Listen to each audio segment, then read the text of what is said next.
Hey, what's up guys? My name is Jake from today'siphone.com, and here's your TIP Daily for May 30th, 2013. Okay, so the first story of the day is an awesome iPhone 5S concept from a designer named Ran Anvi.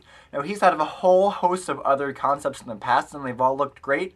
And what's really cool about this iPhone 5S design is that it doesn't really totally revamp the phone to a point where it's, totally unrealistic and not even recognizable as an iPhone.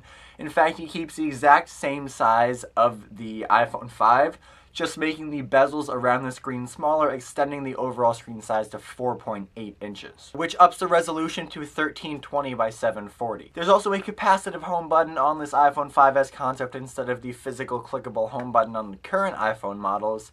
I'm not sure how I feel about the capacitive home button, even though that's one of the pieces of the iPhone that breaks most often. I'd still much rather have a clickable home button than a capacitive one. But overall, I definitely like this concept. I'm personally pretty happy with the screen size on the iPhone 5, but if Apple was to up the screen size, this is definitely how I would want them to do it.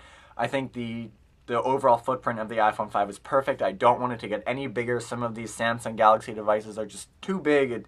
I think it's ridiculous.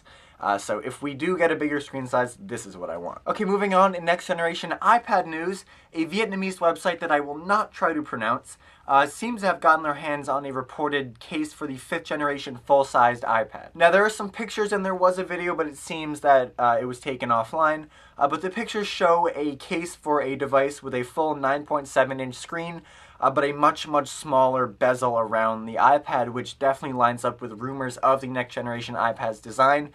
Basically that it's going to mirror the design of the iPad mini with a smaller bezel around the screen and an anodized aluminum back, making it much more portable, but still preserving the full screen real estate. Now, of course, leaked cases are always a toss-up. They could be right, they could be wrong. There's really no way of knowing.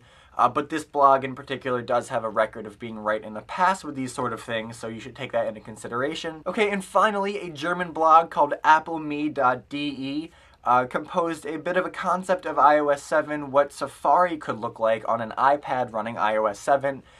It really took into account the flatter design, the black and white user interface elements, as well as some really cool multitasking and bookmarking card UI elements. I think this is a pretty great concept. I'm not so sure how accurate it is, just because Apple doesn't really seem to be going for that card sort of functionality that we saw in WebOS a while back.